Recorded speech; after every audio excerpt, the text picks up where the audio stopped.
I think this is a good opportunity to transition to the Russia-Ukraine conflict, and using this as an opportunity to segue from this era in which you had what seemed like a disarmament, right? Or at least drastically reducing the amount of nuclear Mhm. warheads to create a more stable and peaceful world.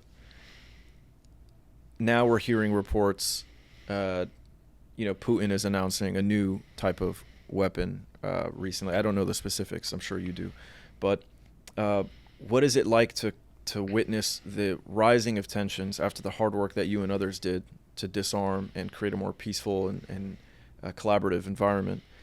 What is it like witnessing that transition to a more, what seems like unstable, highly tense, dangerous world in which there are new weapons being introduced? And now there was this, it was probably mostly propaganda, but they're talking about Putin wants to put nuclear weapons in space. Just the conversations about nuclear weapons returning, Yeah. to the news. What is that like for you to witness? No, it's it's very depressing because as I said, we did something that was remarkable. What we accomplished with the INF Treaty, and it was based upon mutual respect, reciprocity. Um, there was no superior side. The Soviets were our equals in this treaty, and we treated them as equals, and they treated us as equals, and that's why it worked. Then the Cold War ended. The Soviet Union collapsed, and what happened is we lost respect for Russia. Russia went from being the Soviet Union to being this failed nation state that is begging for help. And Russia was willing to do things to make compromises in arms control to save money, to cut costs. And we took advantage of that to use the arms control process to gain a unilateral advantage, strategic advantage over Russia, qualitatively, etc. And the Russians were okay with that as long as we maintained the basic framework of arms control. One of the foundational elements of that is the Anti-Ballistic Missile Treaty, which was signed in 1972, that basically said neither side will have meaningful anti-ballistic missile capabilities so that everybody knows that if we do go to war, we all die, mutually assured destruction. And George W. Bush came in and said, I don't like that. We're America. We're the superpower. And I don't like mutually assured destruction. I don't want any Americans to be destroyed. We're going to pull out of the ABM treaty and build a missile defense. And the Russians are saying, don't do that. That's destabilizing. If you do that, you build a missile defense, you're creating a situation where you could attack us first. And if we respond, you can shoot down our missiles. And then you have the strategic advantage, and we lose deterrence, and then you can bully us. We don't want you to do that. Don't worry, we're not here to pick on you. Meanwhile, while we're saying we're not here to pick on you, we promised them that we wouldn't expand NATO. Not 1 inch eastward, James Baker told Edward Shevardnadze and Mikhail Gorbachev. Meanwhile, while we're pulling out of the ABM treaty, we're expanding NATO right up to Russia's borders. The Russians are going, what are you doing with this NATO expansion? And then we deploy anti-ballistic missile systems in Poland and Romania. And the Russians are saying, what are you doing? Don't worry about it. It's not really, you don't have to worry about it. It's not a threat. And the Russians are going, but that's derived from the Mark 41 Aegis system on a ship, that the canisters not only can fire the SM-3 missile, but they can also fire the Tomahawk cruise missile. So you're putting the ability to launch a land-based cruise missile right next to the Russian border. And we're saying, no, we would never do that. We were lying because we were developing that capability all along. In 2018, Donald Trump pulls out of the INF treaty, ends the INF treaty. And the first thing we do a week after is test a land-based cruise missile from the Mark 41 ashore system that's in Poland, Romania, proving that the Russians were right not to trust us, that we were lying all along. We violated all these treaties to seek this unilateral advantage. In 2007, Putin spoke to the Munich Security Conference and told them, you're destroying everything that made security possible, and you're behaving in a way that makes it difficult for us to trust you. We ignored him. In 2018, he gave a speech where he said, because of what you've done, I have no choice but to build new categories of nuclear weapons that can overcome your missile defense. We asked you not to do this. Are you listening now? We weren't. And now recently gave a speech where he said, those missiles I said that I was developing, They're developed, they're done, they're deployed. We can kill you. We have the best nuclear weapons in the world. You can't stop them. Your missile defense doesn't work. What are you going to do about that now? We've destabilized. The Russians don't trust us because when the Soviet Union collapsed and Russia was weak, we negotiated in bad faith. America is not a good partner because we only believe in America. We don't believe in mutual reciprocity. We won't believe in respect. We won't respect somebody unless they've earned that respect, and they only earn that respect when they can destroy us. And so Russia's taken the position that in order to get back to arms control, Russia has to be able to destroy America. And Russia can do that right now. They have the best nuclear force in the world, better than anything we have. We can't touch it. We don't even know if ours works. Our nuclear force is so old right now that we're getting ready to modernize it. It's going to cost us over $1.5 trillion to modernize it at a time when budgets are already, strained. We're in a very bad position with this. But the worst part is we behave as if we're still this superpower with unmatched capability. We have a nuclear doctrine that was developed after 9/11 that speaks of nuclear preemption. Basically, it says that any threat that manifests itself in the world of a sufficient quantity, whether or not it's nuclear or weapons of mass destruction, it doesn't matter what the threat is, we have the right to preemptively take that threat out using nuclear weapons. Basically what we're telling the world is we can use nuclear weapons anytime we want to, for any reason we want to.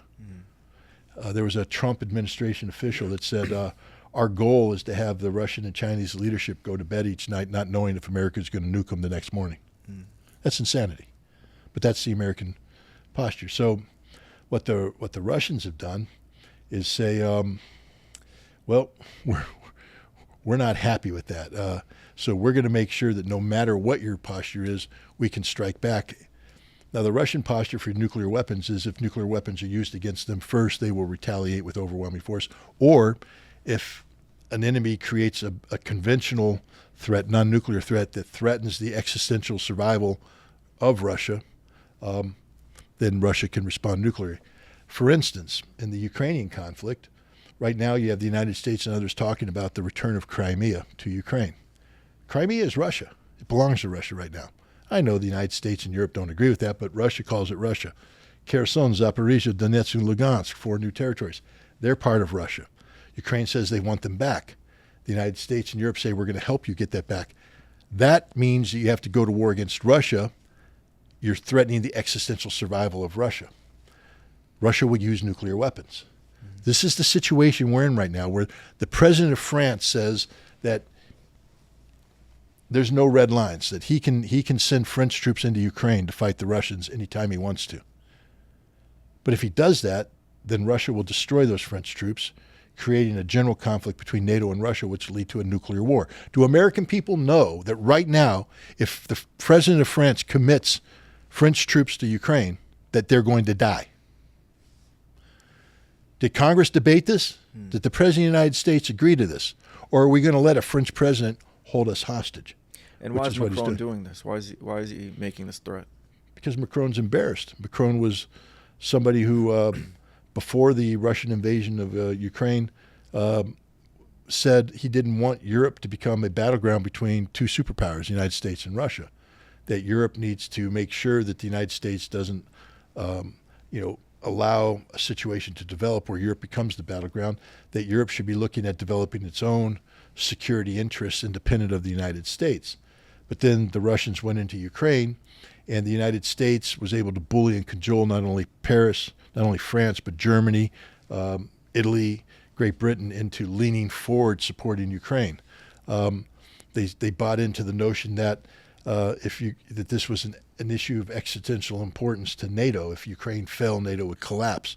And Macron bought into that. He's leaning forward. He's providing weapons. He's providing assistance. He's working with the allies to do this. They're leaning way forward, expecting America to be leaning forward with them. And suddenly America pulls back. And Macron's left there alone. And he's embarrassed, humiliated. And so what he's doing is trying to save face. So he's trying to act tough, trying to generate power. But if he ever acts on it, we're going to go to war, and we're all going to die. But here's another thing, too. Americans may not realize what happened. Russia has a presidential election taking place right now. On March 12th, these 3 Russian militias fighting on behalf of Ukraine invaded Russia in Belgorod and Kursk. They were defeated, but they invaded, and they fought over several days. Over 2,500 troops, 36 tanks, dozens of infantry fighting vehicles, including M2 Bradleys. They're going in. The purpose of it, they admit, is to disrupt the presidential elections, to prevent Russians from voting, and to create the impression of a weak Russian leadership so that maybe they won't get support. So it's a direct interference in the presidential elections of Russia. These 2,500 guys are controlled by the Military Intelligence Directorate of the Ukrainian Ministry of Defense. The CIA in 2014 entered a strategic relationship with the Military Intelligence Department of the Ukrainian intelligence. They built 12 bases along the Ukrainian-Russian border to spy on Russia and to prepare offensive operations against Russia. These Russian entities are, even though they're under the auspices of the Ukrainian military intelligence, they're CIA private armies, just like what we did in Afghanistan, just like we did in Syria. It's a CIA private army.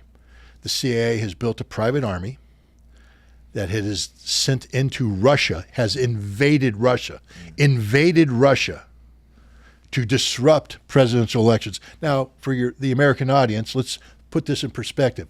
What if Russia went to Mexico and worked with the Mexican drug cartels and built 12 bases along the U.S.-Mexican border to carry out covert operations on American soil?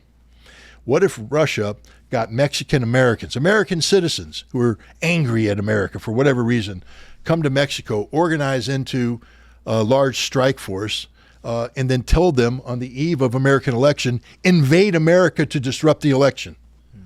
Would Americans go, don't worry about it? We say, no, it's an act of war. It's an invasion. We'd be speaking of war with Mexico. We'd be speaking of war with Russia for being involved in that. We would never let that happen. Why do we think it's okay for the CIA to do that today in Russia, knowing that the invasion of Russian soil begins a process where the Russians can talk about an existential threat to their survival that could trigger a nuclear weapons response? Do Americans know that right now, as we speak, the CIA is invading Russia with a CIA private army, and the end result could be that none of them wake up tomorrow morning? How many Americans are aware of that? No one cares. No one knows. That's where we are today. We have the French able to destroy life on the planet by acting on their own. Where's the president to tell the French, not on our life? I mean, if I were the president of the United States, I pick up the phone and say, you ain't going to go into Ukraine, because the second you do that, I'll sink your ship. I'm not letting you start a nuclear war. Stand down. You're just France. You don't get to do this. And I would tell the CIA, cease and desist. What the hell are you doing sending troops across the border invading Russia? This video is sponsored by you. That's because we don't have any sponsors. All we have are supporters like yourself. So please consider making a contribution to our channel. You can give to us via the Buy Me a Coffee link in the description of this video. That way, we can continue to fly guests like Scott Ritter to our studio for an insightful podcast from which we can all benefit, like the one you're watching right now. So please consider making a contribution. Thank you for your support. Trust nothing. No